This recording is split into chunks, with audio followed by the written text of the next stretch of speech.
नमस्कार, आप देख रहे हैं वन अपना फाइनेंस मिनिस्टर और मैं हूं आपके साथ कविता थपलियाल।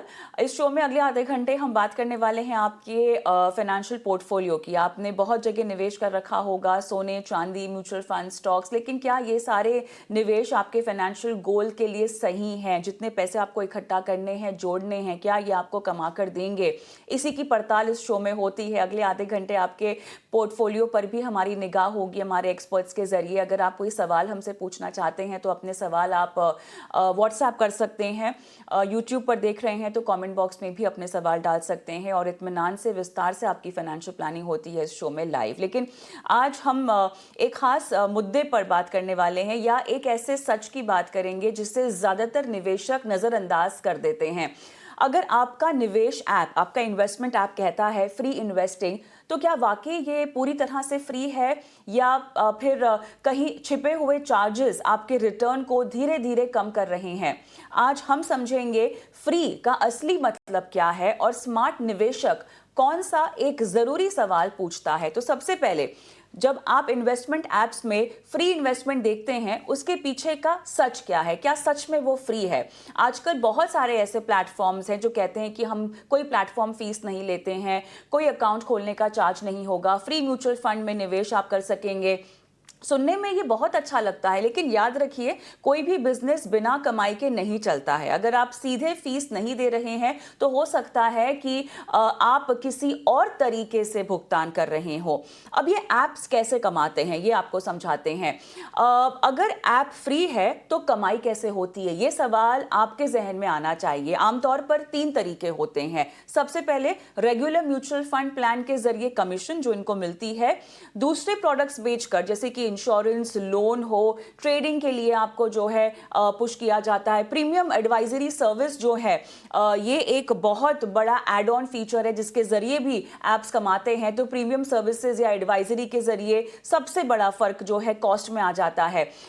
लेकिन अगर हम पहले ले लें रेगुलर प्लान बनाम डायरेक्ट प्लान, ये एक बहुत बड़ा कमाई का तरीका है। म्यूचुअल फंड के 2 तरह के प्लान होते हैं। रेगुलर प्लान, इसमें डिस्ट्रीब्यूटर कमीशन शामिल होती है और एक्सपेंस रेशियो थोड़ा ज़्यादा होता है। लंबी अवधि में आपका रिटर्न कम हो सकता है। डायरेक्ट प्लान, जैसे हम समझते हैं आम भाषा में, इसमें कोई कमीशन नहीं होती है, एक्सपेंस रेशियो भी कम होता है, लंबी अवधि में ज़्यादा पैसा आपके पास रहता है। अब फर्क अगर असल में देखा जाए तो कितना है? मान लीजिए कि 0.5% से लेके या आधा से 1% का अगर हम मान ले अंतर है।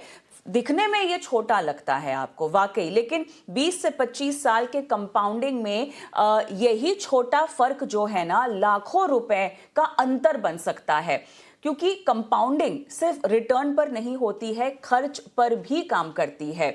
हम अक्सर सुनते हैं कि कंपाउंडिंग का जादू, जी हाँ, रिटर्न्स को बढ़ाता है, डेफिनेटली बढ़ाता है, लेकिन एक सच्चाई और है, कंपाउंडिंग खर्च पर भी लागू होती है। अगर हर साल 1% ज्यादा कट रहा है तो वो सिर्फ उस साल का नुकसान नहीं है, वो आने वाले सालों की ग्रोथ पर भी असर डालता है। यानी छोटा चार्ज, बड़ा नुकसान।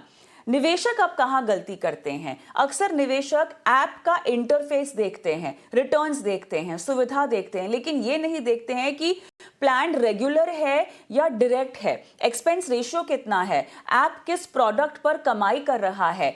यहीं पर समझदार निवेशक अलग हो जाते हैं। जी हाँ, स्मार्ट निवेशक अब कौन है? क्या सवाल जो है निवेशक पूछता है, सिर्फ एक सवाल, ये प्लेटफॉर्म मुझसे पैसा कैसे कमाता है? अगर इसका जवाब साफ है तो ठीक है, अगर जवाब घुमा फिरा कर दिया जा रहा है तो सावधान होने की जरूरत आपको पड़ जाएगी।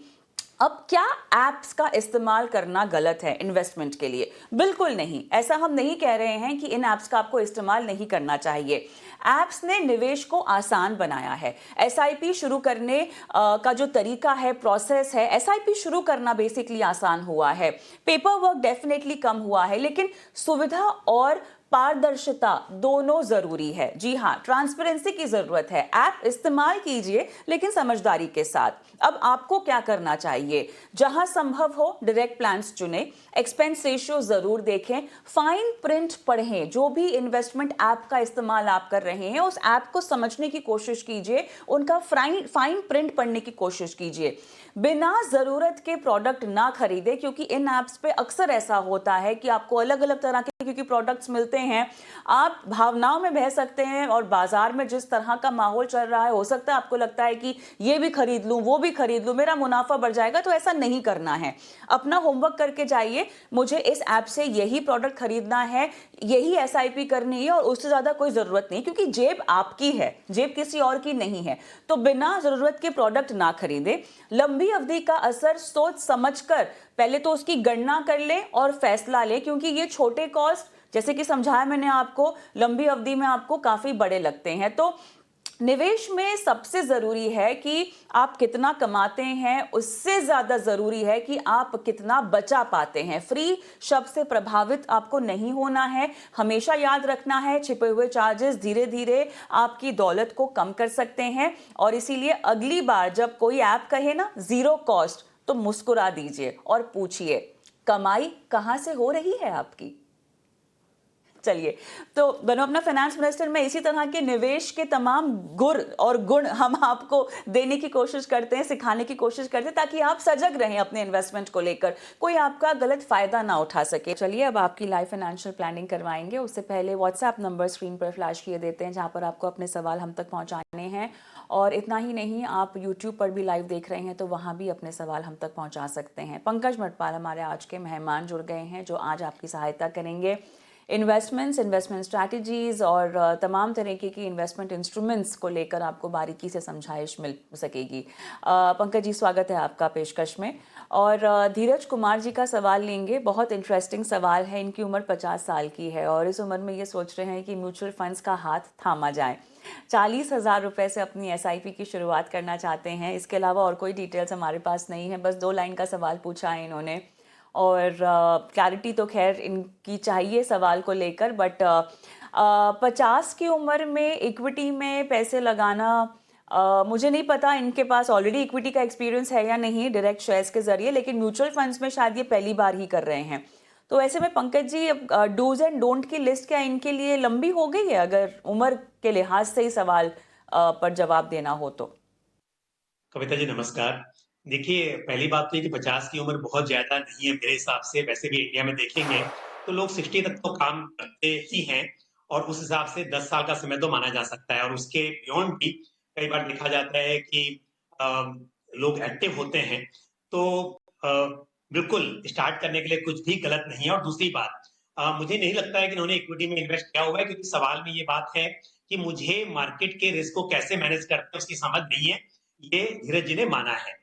तो इससे अंदाजा लगाया जा सकता है कि शायद उन्होंने म्यूचुअल फंड में भी नहीं और शायद डायरेक्ट इक्विटी में भी इन्वेस्ट नहीं किया होगा। लेकिन अगर किया भी है तो मेरी सलाह ये होगी कि पहली बात, अगर आप ये कह रहे हैं कि मार्केट के उतार चढ़ाव से कैसे इसको मैनेज करते हैं उसकी समझ नहीं है, तो पहले शुरुआत में आप ऐसे फंड्स में इन्वेस्ट कीजिए जहां पर उतार चढ़ाव की संभावना थोड़ी कम हो। हम जानते हैं कि म्यूचुअल फंड में रिटर्न गारंटीड नहीं होते हैं, मार्केट पर निर्भर करते हैं। और यदि आप इक्विटी में निवेश करते हैं तो यहाँ पर हम देखते हैं कि उतार-चढ़ाव ज़्यादा देखने को मिलेगा। अगर आप हाइब्रिड फंड्स में करते हैं, तो शायद ये उतार-चढ़ाव थोड़ा-सा कम रहेगा। रहेगा तो सही, वहाँ भी हो सकता है, लेकिन हाँ, थोड़ा कम होगा। तो शुरुआत करने के लिए पहली बात तो ये है कि कुछ हाइब्रिड फंड्स और फिर इक्विटी में फ्लेक्सी कैप और index fund, Nifty 50 index fund, इस तरह के फंड से आपको शुरुआत करनी चाहिए। तो पहले फंड के अगर नाम मैं बताना चाहूँ तो आईसीआईसीआई प्रूडेंशियल का balance advantage fund, white oak capital multi asset allocation fund. Balance advantage fund का मतलब है कि आपका निवेश इक्विटी और डेट दोनों में होगा। मल्टी एसेट का मतलब है कि इक्विटी डेट के साथ साथ गोल्ड और सिल्वर में भी आपको एक्सपोजर मिल सकता है। गोल्ड तो है ही है और यहाँ पर रीट्स और सिल्वर भी पोर्टफोलियो में रहता है। फ्लेक्सी कैप में एचडीएफसी फ्लेक्सी कैप एक अच्छी चॉइस रहेगी।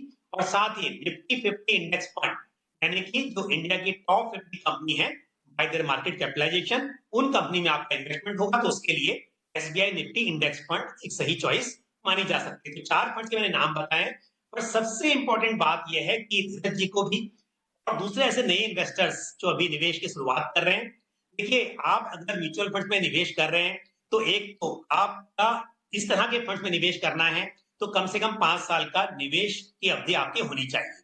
दूसरी बात 5 सालों में एक बात तय है कि मार्केट ऊपर-नीचे कई बार रहेगा और आपका पैसा बढ़ेगा, घटेगा। लेकिन अगर आपने कोई लक्ष्य तय किया हुआ है, उससे जुड़े रहिए। बीच-बीच में बार-बार सीन का बदलाव ना करें। बीच-बीच में ऐसे नहीं कि घबरा के आप निकल जाएँ और फिर दोबारा एंट्री करें। जैसा कि इस वक़्त हम देख रहे हैं कि मार्केट में उतार-चढ़ाव बना हुआ है। ऐसे में भी बहुत सारे इन्वेस्टर्स घबरा जाते हैं। अ, अपना लॉस कई बार बुक कर लेते हैं। लेकिन एक बात समझ कर रखिए कि पहली बात इक्विटी में निवेश करना है तो आपका समय लंबा होना चाहिए और दूसरी बात रोज़-रोज़ अपना पोर्टफोलियो देखने की आपको ज़रूरत नहीं है। आपने अच्छी स्कीम में इन्वेस्ट किया हुआ है, फंड मैनेजर्स उन्हें मैनेज कर रहे हैं, तो आप उस पर भरोसा रखिए और इन्वेस्टेड रहिए। ऑलराइट, चलिए, कोई और क्लैरिटी आपको अपने सवाल पे चाहिए होगी धीरज, तो अपना सवाल आप वापस हमें भेज सकते हैं और मेरे ख्याल से एक बार क्लैरिटी हमको मिल जाएगी तो आपको बेहतर मार्गदर्शन भी मिल सकेगा। लेकिन फिलहाल टू स्टार्ट ऑफ आपको ये सलाह दी गई है, वाइटो का multi asset allocation fund, HDFC flexi cap, SBI का निफ्टी इंडेक्स फंड दिया जा रहा है रिकमेंडेशन में, और बैफ यहाँ पर ICICI प्रू का जो है आप ले सकते हैं। आगे बढ़ते हैं, विकास गोसाई का सवाल लेंगे। 28 साल की इनकी उम्र है और इनके पास भी 5 म्यूचुअल फंड्स हैं। 15 साल में 1.5 करोड़ इकट्ठा करने हैं और 2023 से इन्वेस्टमेंट की शुरुआत की है इन्होंने। 2,64,000 वैल्यू है इनके पूरे पोर्टफोलियो की। Kotak large and mid cap इनके पास है, निप्पॉन इंडिया और large and mid cap, SBI large and mid cap, Edelweiss का gold and silver ETF fund, Motilal Oswal asset allocation passive funds और फंड्स अग्रेसिव इनके पास है। ओके, इनको शायद बहुत कॉन्फिडेंस है large and mid cap category में और वही इन्होंने अपने पोर्टफोलियो में बल एक नहीं 4 डाल रखे हैं। तो अब ऐसे में एक बहुत कंसंट्रेशन है। इन्होंने शायद passive fund of fund allocation fund जो है मोतीलाल ओसवाल का, उसे डाइवर्सिफिकेशन का पर्पस सॉल्व करने की कोशिश की तो है, लेकिन कितने कामयाब हो पाएंगे ये इसमें? कविता जी देखिए लार्ज एंड मिड कैप जो कैटेगरी है ना, ये अच्छी कैटेगरी है, इसमें कोई डाउट नहीं है। बट एक इन्वेस्टर के पोर्टफोलियो में अगर 5 स्कीम हो, उसमें से 3 सिर्फ लार्ज एंड मिड कैप हो, तो ये भी सही नहीं होगा मेरे हिसाब से। तो स्कीम भी अच्छी हैं और यहाँ पर मैं बदलाव की राय ज़रूर रखता हूँ। और जहाँ तक डाइवर्सिफिकेशन का सवाल है, देखिए Edelweiss gold and silver ETF fund भी इनके पोर्टफोलियो में है। वो शायद हो सकता है इन्होंने बाद में शुरू किया हो। लेकिन अच्छा फंड है, इसे आप बिल्कुल इसमें बने रहें। और मोतीलाल ओसवाल का asset allocation passive fund of fund aggressive भी इनके पोर्टफोलियो में है, वो भी अच्छा फंड है जिसके जरिए आपको इक्विटी और डेट के साथ साथ गोल्ड का भी एक्सपोजर मिल रहा है। तो इस फंड में भी आप निवेश करते रहिए, बने रहिए इसके अंदर। लेकिन large and mid cap category में थोड़े से बदलाव की मैं आपको राय दूंगा। पर उससे पहले अपने टारगेट की बात करते हैं। देखिए आपने ये तो बता दिया कि अभी तक आप कितना एक्यूमुलेट कर चुके हैं, 2,64,000 रुपए। लेकिन जो 5 स्कीम SIP कर रहे हैं, उसमें कितने की SIP चल रही है, वो आपने नहीं बताया है। लेकिन मैं आपको बताऊँगा, जो आपने टारगेट बताया है कि आपको 1.5 करोड़ रुपया इकट्ठा करना है 15 साल में। तो उसके लिए आपको करना क्या है, जो 2,64,000 रुपए आपने इकट्ठे किए हैं ऑलरेडी, वो तो है ही, साथ में आपको 17,000 पर मंथ की SIP करनी होगी और साथ ही 10% से हर साल इसे स्टेप अप भी करना होगा। तब आप उम्मीद कर सकते हैं कि 15 साल में आप 1.5 करोड़ रुपए जुटा पाएंगे। तो 17,000 रुपए से कर सके SIP तो बहुत अच्छी बात है। अगर नहीं भी है तो क्या आपकी SIP इस वक्त तो कम की है, जितना मैं समझ सकता हूँ जो कैलकुलेशन निकल कर आ रही है, जितना आपने इकट्ठा किया है। तो जितना बढ़ा सकें उतना इसे बढ़ाइए, समय के साथ बढ़ाते रहिए। कैलकुलेशन कहती है कि आपको शुरुआत 17,000 से करनी चाहिए अभी से और 10% से बढ़ाना चाहिए। दूसरी बात जो मैंने स्कीम को लेकर जिक्र किया था कि स्कीम में बदलाव करनी चाहिए, तो आप क्या कीजिए, Kotak large and mid cap fund से आप स्विच कर लीजिए कोटक फ्लेक्सी कैप फंड में और Nippon India vision large and mid cap fund से स्विच कीजिए Nippon India multi cap fund में। और SBI का large and mid cap fund तो आपके पास है ही। तो आपके पोर्टफोलियो में एक लार्ज एंड मिड कैप होगा, एक आपके पास फ्लेक्सी कैप होगा, एक मल्टी कैप होगा और साथ में आपके पास में मल्टी एसेट फंड ऑलरेडी है और गोल्ड एंड सिल्वर भी है। इससे आपका जो पोर्टफोलियो है उसमें मिड कैप स्मॉल कैप का भी एक्सपोजर आपको, मिड कैप तो वैसे ही मिल रहा था, स्मॉल कैप का भी एक्सपोजर मिल जाएगा। एक छोटा सा ब्रेक लेने का समय हो गया है।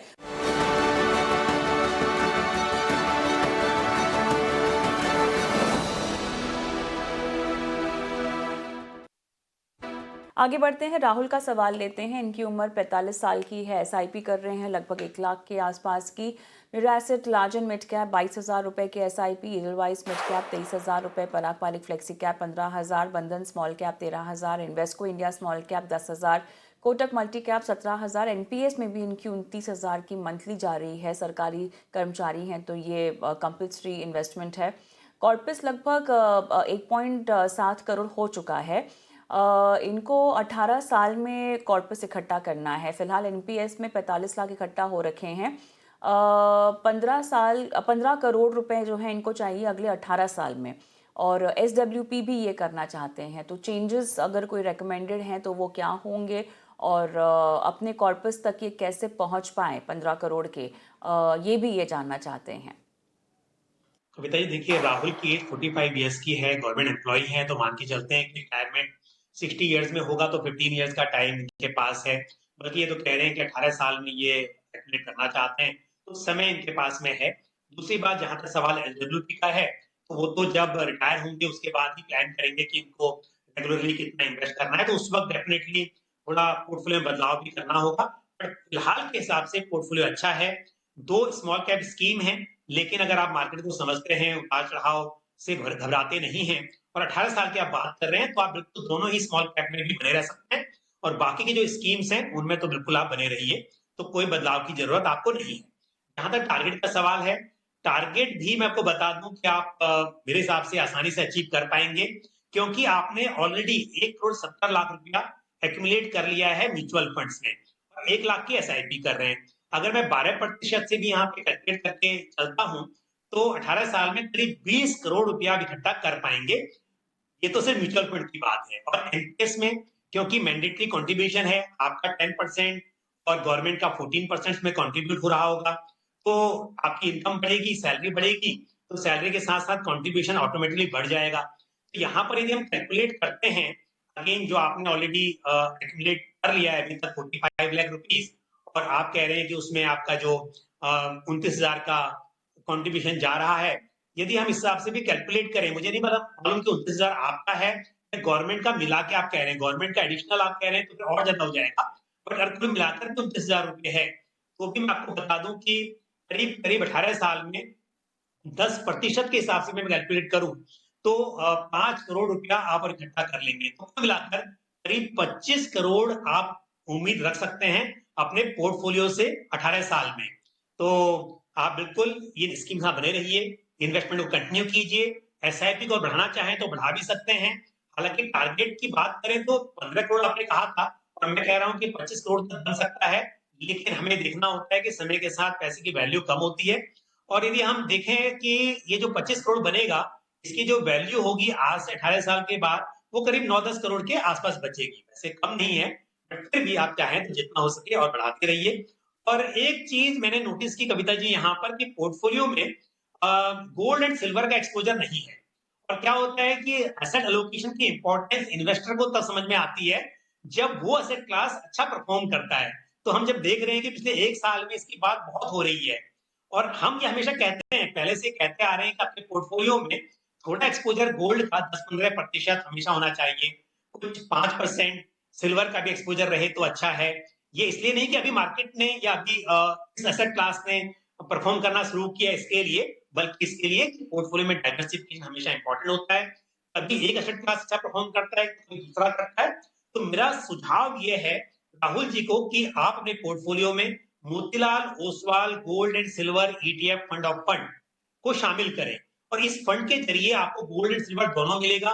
मैंने इसके लिए भी खास तौर पर इस फंड की राय दी है, क्योंकि सिल्वर में उतार चढ़ाव की संभावना ज्यादा रहती है।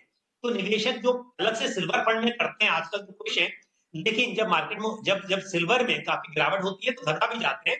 पर अगर आप साथ में करेंगे सिल्वर एंड गोल्ड फंड को, तो शायद आपको उतार चढ़ाव यानी वॉलेटिलिटी थोड़ी कम दिखाई देगी, और आप लंबे समय तक टिके रहेंगे। तो मेरी राय में Motilal Oswal gold and silver ETF fund of fund एक सही चॉइस रहेगी आपके पोर्टफोलियो के लिए।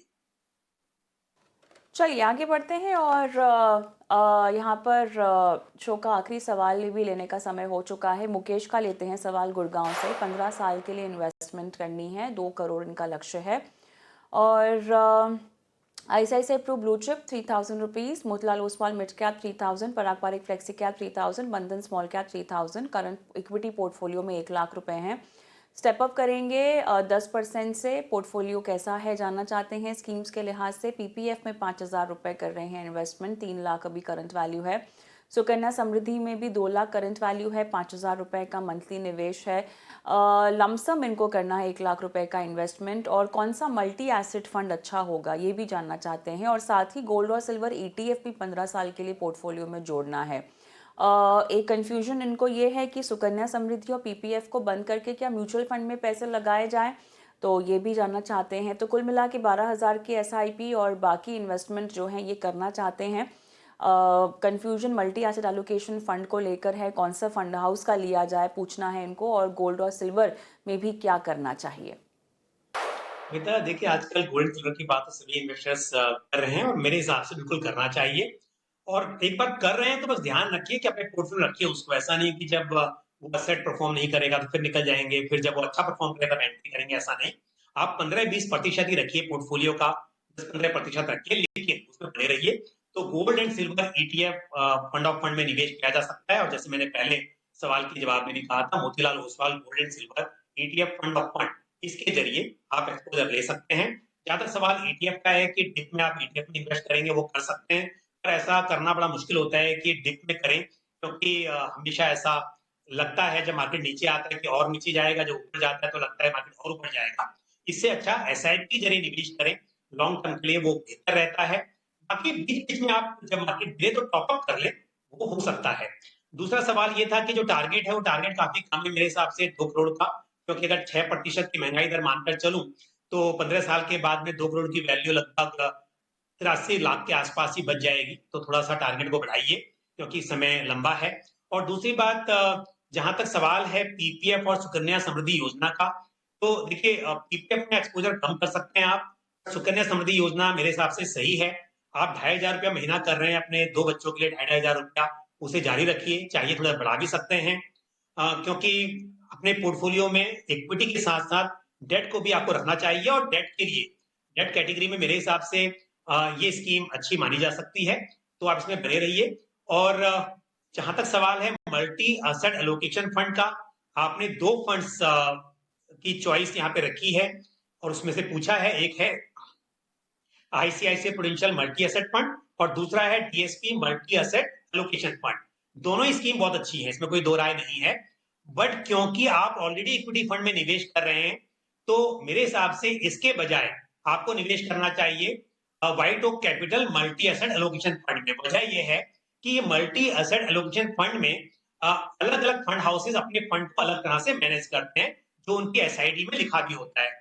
तो जो 2 फंड आपने बताए वहां पर इक्विटी एक्सपोजर ज्यादा है। तो आपके पोर्टफोलियो में क्योंकि इक्विटी ऑलरेडी ज्यादा है, तो मेरे हिसाब से जो आप 1,00,000 रुपए लमसम भी करना चाहते हैं, फिर SIP भी करना चाहते हैं, उसके लिए white oak capital multi asset allocation fund बेहतर हो सकता है, जिसके जरिए आपको गोल्ड का एक्सपोजर थोड़ा ज्यादा मिलेगा, डेट का एक्सपोजर ज्यादा मिलेगा। तो आप इस फंड को कंसिडर कर सकते हैं। बाकी आप जो SIP कर रहे हैं उसमें बस ध्यान रखिए कि उसे 10% से तो आप कह ही रहे हैं कि स्टेप अप करते रहेंगे, जितना अधिक हो सकता हो बढ़ाते रहिए, ताकि आप 2 करोड़ नहीं, उससे ज्यादा की राशि इकट्ठा कर पाए। All the best to you. जो जितने भी मल्टी एसेट एलोकेशन फंड्स हैं बाजार में, उनके मुकाबले व्हाइट ओक का कितना अलग है। हाँ, देखिए मैंने जो पहले भी कहा, क्या होता है कि इस कैटेगरी की जो एक कंडीशन है कि मिनिमम 3 एसेट क्लास इसमें होते हैं और ईच एसेट क्लास में मिनिमम 10% एलोकेशन होना जरूरी है। बट क्या होता है, कुछ फंड हाउसेस ने इसको ऐसे मैनेज किया है कि मिनिमम 65% एलोकेशन इक्विटी में होगा और बाकी का जो होगा वो डेट और गोल्ड में रहेगा या सिल्वर में भी हो सकता है। तो क्योंकि 65% ऑलरेडी आप इक्विटी में कर रहे हैं, तो गोल्ड और सिल्वर के लिए आपके पास चॉइस कम हो जाती है। इसी के साथ कुछ फंड हाउसेस ने ऐसा किया है कि वो इक्विटी में एलोकेशन कम रखेंगे, यानी कि 35% और 65% के बीच में रखेंगे और गोल्ड और सिल्वर में भी ज्यादा रखेंगे। तो जैसे मैंने एग्जांपल दिया white oak capital multi asset allocation fund का, तो इसमें जो इक्विटी एक्सपोजर होगा वो किसी भी वक्त पर 35% से अधिक, 65% से कम होगा। तो यहाँ पर आप देखेंगे कि अक्सर जैसे गोल्ड का इक्विटी का एक्सपोजर 35-40% के आसपास दिखाई देगा आपको, लेकिन गोल्ड का एक्सपोजर ज्यादा मिलेगा। तो इससे क्या होता है, डाइवर्सिफिकेशन बेटर होगा। तो ये डिपेंड करता है, ऐसा इन्वेस्टर जो एक ही फंड से अपने एसआईपी शुरू करना चाहता है, उसके लिए ICICI prudential multinational allocation better हो सकता है। बट जिसने ऑलरेडी इक्विटी में काफी इन्वेस्ट किया हुआ है, उसे गोल्ड और डेट का एक्सपोजर ज्यादा चाहिए, उसके लिए ये white oak capital multi asset allocation fund मेरे हिसाब से बेहतर चॉइस हो सकती है। तो सारे फंड्स अच्छे हैं, तीनों जो यहाँ पर सुझाए गए हैं, जो दो इन्होंने जिक्र किया और एक मैंने बताया है, बट इनके लिए ज्यादा सुटेबल मुझे white oak capital multi asset allocation fund दिखाई दे रहा है। ऑलराइट, चलिए सर, इसी के साथ हमारा समय समाप्त हुआ आज के शो में। शुक्रिया जुड़ने के लिए और दर्शकों की फाइनेंशियल प्लानिंग करने के लिए लाइव। और मुझे भी इजाज़त दें, लेकिन जाते जाते मैं आपको छोड़ जा रही हूँ। हमारे व्हाट्सएप नंबर और यूट्यूब पर अगर देख रहे हैं तो कमेंट बॉक्स में भी अपने सवाल छोड़ सकते हैं। नमस्कार।